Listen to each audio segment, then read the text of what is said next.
नमस्कार, स्वागत है आप लोगों का उत्कृष्ट क्लासेस में। आज है 10 बैच का डे 3 और आपके सामने हाजिर है एक और नया वीडियो लेकर के। नीति आयोग और इसके बारे में जानने से पहले हम लोगों ने देख लिया था 5 ईयर्स प्लान के बारे में, यानी इंडिया का जो 12 5 ईयर्स प्लान उसके बारे में पढ़ा था पिछले लेक्चर में। और उसका जो क्वेश्चन था वो टेलीग्राम लिंक में आप लोगों को मिल गया होगा। तो सबसे पहले हम लोग सॉल्व करेंगे उस क्वेश्चन को जो आप लोगों को मिला था। 20 क्वेश्चन थे 5 ईयर्स प्लान पे। सबसे पहले उसको सॉल्व करते हैं, फिर आगे बढ़ते हैं। ये था क्वेश्चन 5 ईयर्स प्लान का। पहला क्वेश्चन हमारा है कि भारत में पंचवर्षीय योजना की अवधारणा किस देश से ली गई थी। सबसे पहले जो प्लानिंग वाला चीज़ था कि 5 ईयर्स प्लान होना चाहिए, ये किस देश में स्टार्ट हुआ था? सोवियत यूनियन में, यानी इसको यूएसएसआर भी कहते हैं, जो अभी क्या हो गया है रसिया। और कब स्टार्ट हुआ था? 1928 में। तो कहाँ से लिया गया? यूएसएसआर, यानी कि ऑप्शन बी। अगला सवाल हमारा है कि which was the first year of Indian first 5 year plan. पहला पंचवर्षीय योजना का पहला वर्ष कौन सा था? तो कब से स्टार्ट होता है? 1991 से। तो पहला वर्ष कब होगा? 1991-52। फिर सवाल है which 5 year plan focus on growth with social justice, यानी कि ग्रोथ के साथ यानी विकास के साथ सामाजिक न्याय पर कौन सा प्लान ध्यान देता है? ये हमारा है 5th प्लान, यानी कि ऑप्शन बी। फिर during which 5 year plan was the green revolution initiated in India, यानी भारत में हरित क्रांति किस पंचवर्षीय योजना के दौरान शुरू हुआ था? तो किसके दौरान शुरू हुआ था? थर्ड 5 ईयर प्लान, यानी ऑप्शन ए। अगला सवाल है 5वां नंबर कि महालनोबिस मॉडल किस पंचवर्षीय योजना में दौरान लागू किया गया, यानी the Mahalanobis model was implemented during which 5 year plan. तो किसमें लागू किया गया था? हम लोग पढ़े थे सेकंड 5 ईयर प्लान में। अगला मॉडल है गाडगिल योजना। गाडगिल योजना का जो मॉडल है ये किस पंचवर्षीय योजना को जाना जाता है कि किस पंचवर्षीय योजना को हम लोग गाडगिल योजना भी कहते हैं? इसको कहते हैं थर्ड 5 ईयर प्लान। अगला है कि पहली पंचवर्षीय योजना के दौरान किस क्षेत्र को सर्वोच्च प्राथमिकता दी गई, यानी which sector received the highest priority during the first 5 year plans. तो सबसे पहला जो 5 ईयर्स प्लान था किस पे फोकस था? एग्रीकल्चर पे, यानी कि ऑप्शन ए। अगला सवाल है कि 8वां number which is the not not only, इस वर्ड का ध्यान रखेंगे क्वेश्चन में। Which is of the following is not a future of the 10th 5 year plan, यानी कि 10वीं पंचवर्षीय योजना का कौन सी विशेषता नहीं है? किस पे ध्यान नहीं दिया गया था? रिडक्शन पे ध्यान दिया गया था, एम्प्लॉयमेंट जनरेशन इस पर ध्यान दिया गया था, पॉपुलेशन कंट्रोल भी था उसमें। क्या नहीं था? तो हमारा लिबरलाइजेशन नहीं था। इसका मतलब क्या हो गया? Option C. अगला सवाल है which 5 year plan aim at self reliance and poverty eradication, यानी गरीबी उन्मूलन और आत्मनिर्भरता किस पंचवर्षीय योजना का मुख्य लक्ष्य था? ये हमारा है सिक्स 5 ईयर प्लान। फिर हमारा गरीबी हटाओ का नारा किस पंचवर्षीय योजना में दिया गया, यानी इन विच 5 year plan was the given slogan गरीबी हटाओ is introduced in 5th 5 year plan, option D. अगला सवाल है किस पंचवर्षीय योजना को भारत पाक युद्ध के कारण एक वर्ष पहले समाप्त कर दिया गया? तो किसको समाप्त कर दिया गया था? थर्ड 5 ईयर प्लान को एक वर्ष पहले समाप्त करना पड़ा क्योंकि भारत और पाकिस्तान का युद्ध हो रहा था। ठीक है।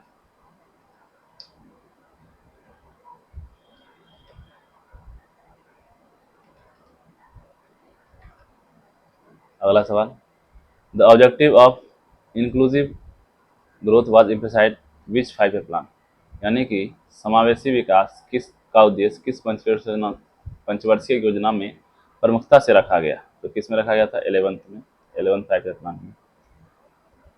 Which 5 year plan is known as rolling plan, किस प्लान को रोलिंग प्लान के नाम से जानते हैं?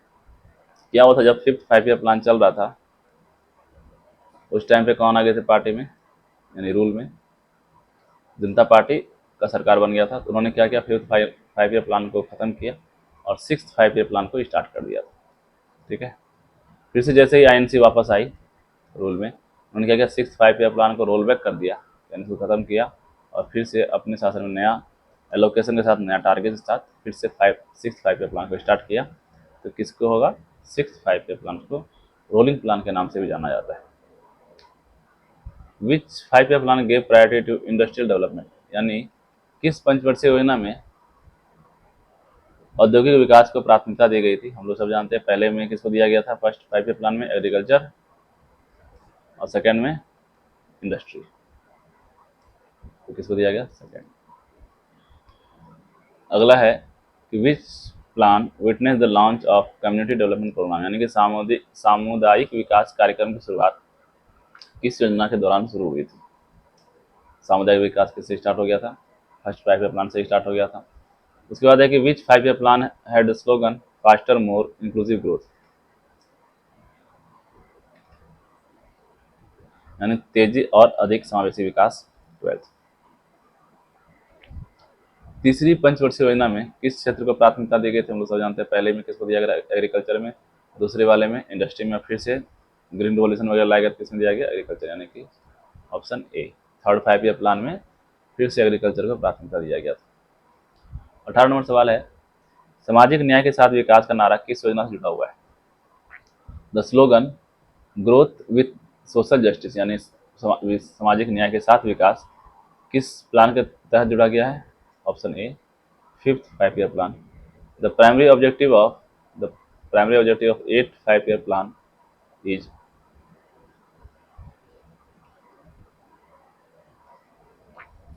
Growth stability, poverty alleviation, infrastructure development, नहीं, क्या होना चाहिए, ह्यूमन डेवलपमेंट। आखिरी सवाल, विच 5 year plan was focused on employment generation, तो किसमें बात हो रहा था, गरीबी हटाओ और employment generation, 11th 5 year plan.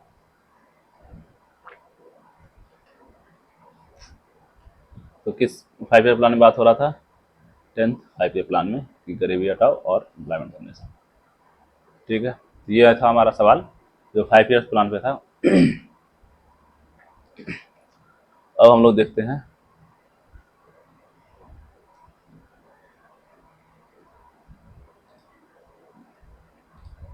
आज का टॉपिक जो है हमारा नीति आयोग। देखते हैं नीति आयोग के बारे में ओवरव्यू परिचय, और जो भी रिलेवेंट क्वेश्चंस होंगे नीति आयोग पे वो आप लोगों को टेलीग्राम लिंक पे, व्हाट्सएप चैनल पे मिल जाएगा।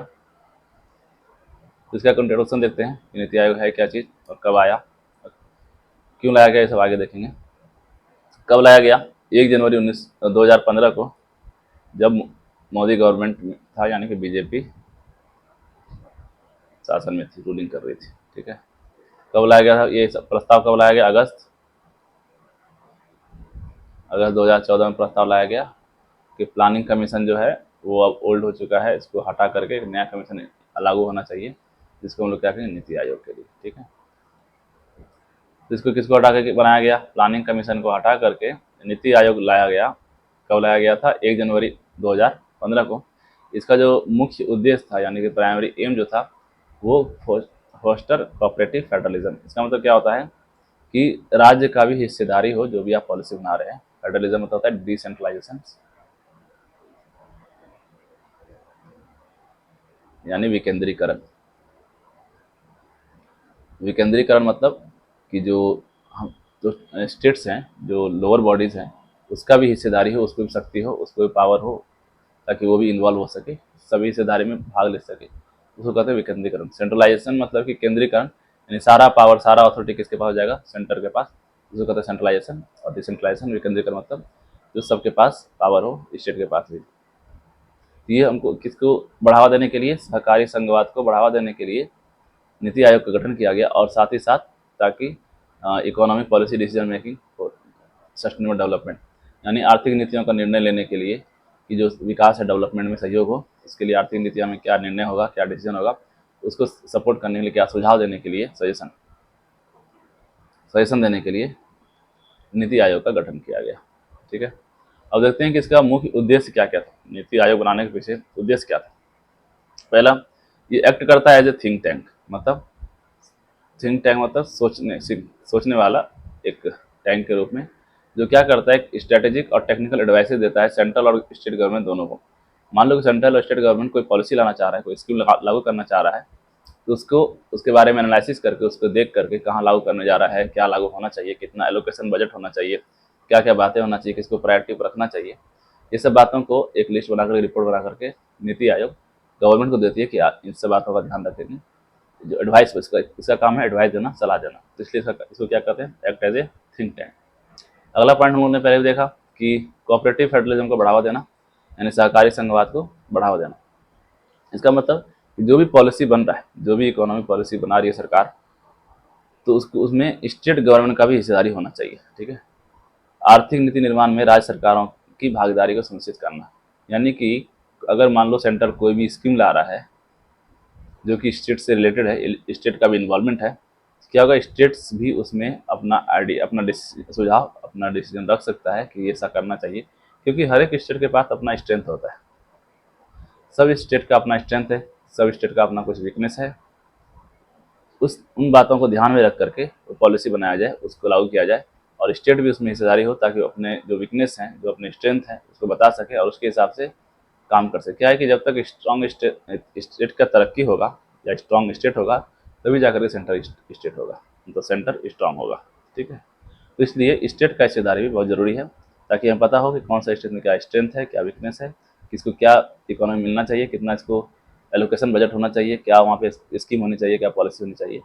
इसी सबको एक तरीके से हम लोग नहीं दे सकते। सपोज करो गुजरात गुजरात बिहार, ये दोनों को एक तरीके से स्कीम में लागू नहीं कर सकते, क्योंकि यहाँ इतने सारे इंडस्ट्रीज हैं, यहाँ इंडस्ट्री नहीं है। अब तुम इंडस्ट्री के लिए पॉलिसी लाओ तो बिहार के लिए कोई फायदा नहीं है, लेकिन गुजरात में वो काम करेगा। इसलिए उसका जो स्ट्रेंथ है, वीकनेस है, उसको ध्यान में रख करके उन लोगों को काम करना चाहिए, और वो जो भी पॉलिसी स्कीम है बनाना चाहिए, ताकि स्टेट को फायदा हो, और जब स्टेट को फायदा होगा तो सेंटर को ऑटोमेटिक फायदा होगा। उसके बाद प्रमोट इनोवेशन, इसका मतलब होता है कि नए नए टेक्नोलॉजीज को बढ़ावा देना, जो नया नया इनोवेशन हुआ है उसको बढ़ावा देना, जिससे हम लोग का जो है आर्थिक विकास हो सके, इकोनॉमिक डेवलपमेंट हो सके। ठीक। उसके बाद develop long term policies plan.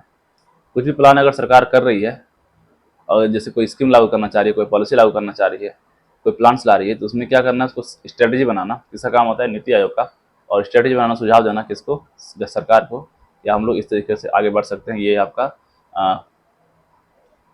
Steps होने चाहिए, ये आपके स्टेप्स होने चाहिए। आप इसे फॉलो कर सकते, इसको आप प्रायोरिटी रखिए, इतना एलोकेशन होगा, इसको आप प्लान इस तरीके से फॉलो कीजिए। बस इसका नीति आयोग का काम है एक सुझाव देना सरकार को कि आप इस तरीके से चल सकते हैं। अगला पॉइंट है सरकारी कार्यक्रम की निगरानी। और मान लो कि सरकार ने पहले से ही कोई प्रोग्राम चला रखा है, उसके बारे में देखना कि वो स्कीम कैसा चल रहा है, उसका देखना, एग्जीक्यूट करना कि किस तरीके से वो कार्य कर रहा है, कार्यान्वयन उसका करना कि कहाँ पे फंस रहा है, कौन सा काम किस तरीके से होना चाहिए, किसका रिपोर्ट सही से आ रहा है कि नहीं आ रहा है, उसका प्रोग्रेस रिपोर्ट देखना कि वो कैसे काम कर रहा है, उसमें क्या और सुधार कर सकते हैं। ये सारी चीज़ों का सुझाव सरकार को देना, ये इसका मुख्य उद्देश्य है नीति आयोग का। अगला आप देखते हैं कि स्ट्रक्चर, कि नीति आयोग में आखिरकार होता कौन कौन है, कौन ये सब बातें बताता है सरकार को। तो सबसे पहले सरकार की होता है प्राइम मिनिस्टर, जो उसका चेयरपर्सन होता है। जो भी भारत का प्राइम मिनिस्टर होगा, भारत का पीएम जो भी होगा, वो नीति आयोग का ऑटोमेटिकली क्या हो जाएगा, चेयरपर्सन। चेयरपर्सन ही वाइस चेयरमैन को अपॉइंट करता है। उसके बाद आते हैं regional council members. Regional council member क्या होगा, जैसे मान लो कि बिहार में लागू होने वाला है कुछ भी पॉलिसी, बिहार में अगर कोई पॉलिसी लागू होना है, सपोज पटना में लागू हो रहा है, तो क्या होगा, जो बिहार का सीएम है उसको यहाँ पे मेंबर्स रखा जाएगा, उसको कहेंगे रीजनल काउंसिल मेंबर्स, और उनसे सुझाव, वो भी अपना सुझाव रख सकते हैं कि यहाँ पे ऐसा लागू होना चाहिए, पॉलिसी होना चाहिए। 4 एक्स ऑफिशियल मेंबर्स होने चाहिए। Chief executive officers, special invitees. Special invitees कौन हो सकते हैं, जो यूनियन सेंट्रल के ही जो मिनिस्टर्स होंगे उनको इन्वाइट कर सकते हैं PM. Full time members, part time members. Full time members कौन होते हैं, जो किसी न किसी सब्जेक्ट्स में, किसी न किसी क्षेत्र में सब स्पेशलिस्ट हो। स्पेशलिस्ट में जैसे सपोज करो कोई इकोनॉमी में स्पेशलिस्ट है, कोई एजुकेशन में है, कोई साइंस में है, इस तरीके से जो भी स्पेशलिस्ट होंगे वो फुल टाइम मेंबर्स होते हैं। और एक होते हैं गवर्निंग काउंसिल मेंबर्स। ठीक है। ये हमारा है नीति आयोग का स्ट्रक्चर, इसका स्ट्रक्चर नीति आयोग। ठीक है। आगे देखते हैं इसका फंक्शन हम लोगों ने देखा, जो मुख्य उद्देश्य था वही है फंक्शन, यानी कि जो भी डिजाइन करना, नेशनल पॉलिसीज, स्ट्रेटजीज, राष्ट्रीय नीति और निर्माण, जो रणनीतियाँ हैं उसमें क्या निर्माण में कुछ डिसाइड होना, रणनीति होनी चाहिए, क्या होना चाहिए, प्लान होना चाहिए, कैसे स्ट्रेटजी करेंगे, क्या फॉलो करना चाहिए, उसके बारे में सरकार को बताना। जो सरकार ने पहले से स्कीम लागू कर रखा है, चला रखा है, उसका देखना, निगरानी रखना, और उसका मूल्यांकन करना कि सही है कि नहीं, आगे कंटिन्यू करना चाहिए कि नहीं करना चाहिए, या फिर उसमें कुछ सुधार है, सुधार के लिए भी सुझाव देना सरकार को। उसके बाद है नवाचार और प्रौद्योगिकी का उपयोग, यानी कि इनोवेशन और टेक्नोलॉजी का यूज़ करना, ताकि जो सरकार शासन है वो सही हो सके, व्यवस्था सही हो सके। तो ये सब सुझाव कौन होता है, नीति आयोग। देखो इसके कुछ मुख्य पहल हैं जो इन्होंने इनिशिएटिव लिया हुआ है नीति आयोग ने।